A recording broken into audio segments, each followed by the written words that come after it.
जय श्रीमन्नारायण। आज कसरत हो गई माइक लेने में। बताइए। सबसे पहले सदगुरुदेव भगवान के चरणों में मेरा कोटि कोटि प्रणाम, शत शत प्रणाम। गुरुदेव, मैं आपसे विनम्रता पूर्वक 3 प्रश्नों के उत्तर चाहूंगा और मुझे विश्वास है कि आप मुझे उनके उत्तर से जरूर संतुष्ट करेंगे। जी गुरुजी, मेरा पहला प्रश्न ये है। बेटा बैठ जाओ, आगे पीछे के लोग जितने लोग हैं आप खड़े रहो एक जगह। बताओ। गुरुजी, मेरा पहला प्रश्न ये है कि जैसे आप कथा सुनाते हो तो कथा में आपकी हर बात साइंस से रिलेट होती है और जो कि बिल्कुल सही रिलेट होती है। जाके बहुत सी चीजें साइंस ने आज अचीव करी हैं। हमारा सनातन धर्म 5000 साल पहले, 7000 साल पहले ऑलरेडी अचीव कर चुका है। लेकिन अब आज का साइंस, बिकॉज मैं भी साइंस का स्टूडेंट हूँ, तो मैं इसलिए ये पूछना चाहूंगा, जैसे क्या है टाइम ट्रेवल एक बात है। साइंस ये कहता है आने वाले 20 से 50 साल के अंदर हम इसे भी अचीव कर सकते हैं कि हम समय की यात्रा कर सकते हैं, भूत में और भविष्य में जा सकते हैं। तो जब ये चीज़ अचीव हो सकती है तो मैं ये कह रहा हूँ कि ये भी हो सकता है कि सनातन धर्म में भी ये चीज़ पहले अचीव हो चुकी हो। जब हर चीज़ हो चुकी है तो सनातन धर्म में ये भी पहले से हो सकता है किसी ऋषि मुनि ने यह विद्या प्राप्त कर ली हो। तो मैं यही आपसे पूछना चाहता हूँ कि सनातन धर्म में कोई, देखिए भगवान का उदाहरण मत दीजिएगा क्योंकि भगवान तो सर्व सामर्थ्य है, कर्तुम अकर्तुम अन्यथा कर्तुम सर्व सामर्थ्य है। इसलिए कोई ऋषि मुनि या सिद्धि प्राप्त व्यक्ति ऐसा हो जिसने समय यात्रा की हो, टाइम ट्रैवल किया हो, तो उसका उदाहरण मैं गुरुजी आपके श्रीमुख से जानना चाहूंगा। आपने आद्य शंकराचार्य जी का नाम सुना होगा। जी बिल्कुल सुना है। आद्य शंकराचार्य जी ने, उनसे भारती ने एक सवाल किया जहां उनका शास्त्रार्थ हुआ।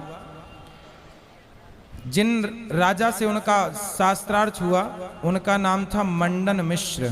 मंडन मिश्र की पत्नी थी मैया भारती। उनसे शास्त्रार्थ हुआ तो मंडन मिश्र हार गए शास्त्रार्थ में। फिर उनकी पत्नी ने मोर्चा संभाला कि मेरे से करो, तो उन्होंने कुछ ऐसे गुप्त सवाल कर लिए जो पति पत्नी के होते, गंभीर प्रश्न करे थे। जी गंभीर मतलब शास्त्र के नहीं थे वो। वो एक पति पत्नी के संबंध के प्रश्न थे और वो सन्यासी थे आद्य शंकराचार्य जी। तो आद्य सन्यासी आदमी स्त्री और पुरुष के बीच में जो संबंध वो क्या जाने। सही बात। तो उन्होंने कहा कि मैं इस प्रश्न का उत्तर चाहती हूँ आपसे। तो उन्होंने कहा कि मुझे समय दो कुछ महीनों का। तो उन्होंने अपने शरीर को छोड़ा। अब देखिए जो आज साइंस नहीं कर पा रही है, नहीं कर पा रही, बिल्कुल नहीं। और ना कर पाएगी। जी। उन्होंने अपने शरीर को छोड़ा और अपने शिष्यों से कहा कि मेरे शरीर को संभाल के रखना। एक राजा की मृत्यु हो गई थी वहां पर। उस राजा के शरीर में उन्होंने अपने प्राणों को निकाल कर मरे राजा को जीवित किया। बिल्कुल ये पूरा है। मरे राजा को जीवित किया। उस राजा के शरीर पर जाकर के आद्य शंकराचार्य जी जो उनकी पत्नी थी उनके साथ रहे। वो शरीर राजा का, आत्मा संत की और रहे, और उसके साथ रह करके वो गृहस्थी के सारे प्रश्नों का उत्तर जाने कि पति पत्नी के जो रिश्ते हैं वो क्या हैं, कितने सहज हैं कितने असहज हैं, जाना।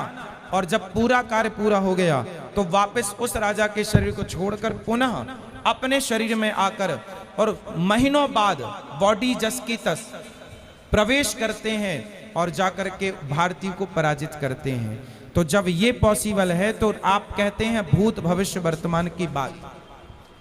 कितने ऋषि ऐसे हैं हमारे यहां, आपने सुना होगा कि बलराम जी की पत्नी माता रेवती, उनके पिता उनका विवाह करने के लिए ब्रह्मा जी से पूछने गए कि आप बताइए कि हम किसके साथ अपनी बेटी का विवाह करें। सलाह मांगने गए अपनी। तो कहा कि भाई इतनी देर में तो वहां कई युग बीत गए, आपका तो कोई वंश नहीं बचा। हाँ, ये भी बात ठीक है। तो साइंस क्या सिद्ध करती है? साइंस भी कहती है कि यदि गुरुत्वाकर्षण के ऊपर इस पूरे ब्रह्मांड के ऊपर यदि कोई उस जगह पर जाए तो वहां पर उम्र आपकी जस की तस रहेगी, आपका घंटा भर बीतेगा और यहाँ उस समय पे बहुत लंबा टाइम पीरियड बीत चुका होगा। ये साइंस प्रूव करती है। ये सारी चीजें सिद्ध हो चुकी हैं हमारे यहाँ। तो आद्य शंकराचार्य जी का शरीर छोड़ना और दूसरे शरीर में प्रवेश करना, क्या ये कम है? भूत भविष्य वर्तमान की बातें हमारे सारे ऋषि जानते थे। वशिष्ठ जी जानते थे। जब दशरथ जी पूछने गए कि क्या मेरे संतान नहीं होगी, आप आश्चर्य मानेंगे, राम जी के जन्म के पहले श्री वशिष्ठ जी दशरथ जी को ये बता चुके थे कि आपके 4 बेटे होंगे और आपके बड़े पुत्र का वनवास होगा, पत्नी के कारण होगा, आपकी मृत्यु होगी। सब कुछ बता दिया था राम जी के जन्म के पहले। राम जी के जन्म के पहले वाल्मीकि जी ने रामायण लिखकर तैयार कर दी थी, पहले तैयार कर दी थी। तो ये सारी चीजें पर्याप्त हैं। बहुत सारे हमारे ऋषि तो विमान का आविष्कार करते थे। कर्दम ऋषि ने कामक विमान बनाया और बहुत सारे ऋषि। जब मैं किन किन ऋषियों का बताऊं आपको? मुझे अच्छा उदाहरण मिल गया कि कोई भी मेरे से पूछे आगे चल के टाइम ट्रैवल, तो सनातन धर्म में भी इसका एक उदाहरण है। हाँ, ऑलरेडी है।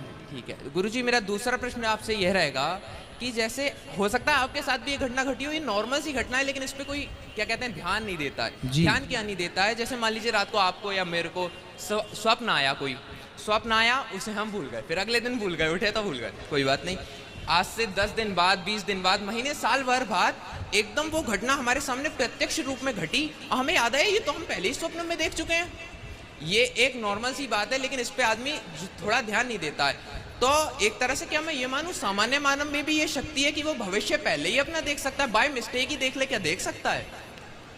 लंका में एक महिला थी जिसने देख लिया था। हनुमान जी लंका जलाए नहीं थे और त्रिजटा ने सपना देख लिया कि सपने बानर लंका जारी, जातु धान सेना सब मारी, और उसका सपना 4 दिन में सत्य हो गया। तो सपना जो देखा सत्य हो गया।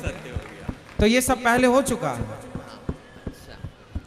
सुंदरकांड में चर्चा है। एक तरह से हम भविष्य देख भी पा रहे हैं। बिल्कुल। कई 100 में से 95-5% लोग ऐसे हैं जो सत्य सपना देखते हैं जी, क्योंकि और आपको मैं बता दूं सपने लगभग सत्य ही होते हैं। हम ये ना सोचें कि सपने मिथ्या। सपना जो भी हम देखते हैं या वो घटना हमारे जीवन में घट चुकी होती है या घटने वाली होती है या किसी अन्य जन्म में घट चुकी। क्योंकि पहले के जमाने में आपने देखा होगा प्लेयर होती थी, सीडी होती थी, वो रील वाली कैसेट होती थी। तो रील वाली कैसेट जहां थी ना, आप उसे लगाते तो वहीं से गाना स्टार्ट हो जाता था। उसी तरह हमारे मस्तिष्क में एक रील है जिसको मन कहते हैं, जो सब कुछ एक्सेप्ट करता चलता है। वो सारे मैं इस जन्म में अनिरुद्धाचार्य हूँ, इसके पहले जन्म में ना जाने क्या था, उसके पहले जन्म में क्या था, उसके पहले जन्म, वो सारा मन ने स्टोर कर रखा है। कभी पिछले जन्म की रील फंसा देता है तो वो सपना देख लिया। जो हमारे साथ पिछले जन्म में कई बार घटना घट चुकी हैं वो हमने देखा, या आगामी जन्म में घटने वाली हैं वो, या आगे। इसलिए कोई भी सपना मिथ्या नहीं है। वो घटना या आपके साथ घट चुकी है या घटने वाली है, ये मान के सपना देखा वो आपके साथ ऑलरेडी हो चुका। हो सकता किसी 1 करोड़ जन्म पुरानी बात आपने देख ली आज, पर वो है आपसे जुड़ी हुई घटना। इस तरह तो इस प्रश्न का उत्तर देने के लिए आपका बहुत बहुत धन्यवाद। और दोनों प्रश्नों के उत्तर से मैं संतुष्ट हुआ हूँ। तीसरा प्रश्न गुरुदेव भगवान मेरा ये रहेगा, श्रीमद् भगवत गीता के 11वें अध्याय में भगवान श्री कृष्ण अपना विराट स्वरूप अर्जुन को दिखाते हुए यह कहते हैं कि ये इतना दुर्लभ स्वरूप है, देवी देवता तरसते हैं इसके लिए, बल्कि हर कोई तरसता है स्वरूप के लिए, और ये किसी को दर्शन प्राप्त नहीं होता है। अर्जुन तुम बहुत परम सौभाग्यशाली हो जो मैं तुम्हें ये दर्शन दे रहा हूँ। तो जब बात ये आती है कि इतना ही दुर्लभ स्वरूप है, तो पुस्तकों में इतनी आसानी से हमें कैसे इस स्वरूप का दर्शन हो पाया, और कहाँ से ये चित्र लिया गया जो भगवान का इतना सुंदर स्वरूप का हम दर्शन आज भी कर पाते हैं? भगवान ही एक रूप में प्रकट भय वेद व्यास जी। भगवान के स्वरूप को भगवान ही बता सकते हैं, क्योंकि सोई जाने जहि देहु जनाई, जानत तुम्हें हुई जाई। तो भगवान के स्वरूप को व्यक्त करने के लिए भगवान को व्यास जी के अवतार में आना पड़ा, और उन्होंने अपने अवतार के बारे में बताया, क्योंकि सामान्य इंसान की तो ताकत थी नहीं। इसलिए वेद व्यास जी भगवान के 17वें अवतार हैं। तो भगवान ही आए। इस तरह से उन्होंने हम सामान्य मनुष्यों को भी दर्शन कराया। बिल्कुल। अच्छा गुरुजी, 6 पंक्तियां आपके समक्ष मैं अपने प्रस्तुत करना चाहूंगा, जो मैंने खुद लिखी हैं, आप ही के लिए लिखी हैं, आप ही की प्रेरणा से लिखी होंगी। श्री कृष्ण के पौत्र का है यह निराला नाम अद्भुत, इस निराले नाम वाले ने किया ये काम अद्भुत। धाम अद्भुत, काम अद्भुत, भोजन का इंतजाम अद्भुत, कर्म अद्भुत, धर्म अद्भुत, स्वभाव इतना नर्म उद्भुत अद्भुत। और हूँ बरेली से मैं गुरुवर, अनमोल मेरा नाम अद्भुत, और ऐसे गुरुवर के चरण में मेरा है प्रणाम अद्भुत। खुश रहिए, भगवान सदा सुखी रखें आपको। जय जय श्रीमन नारायण। गुरु जी अपना आशीर्वाद जय श्रीमन नारायण। मेरे परिवार पर सदैव अपना आशीर्वाद बनाए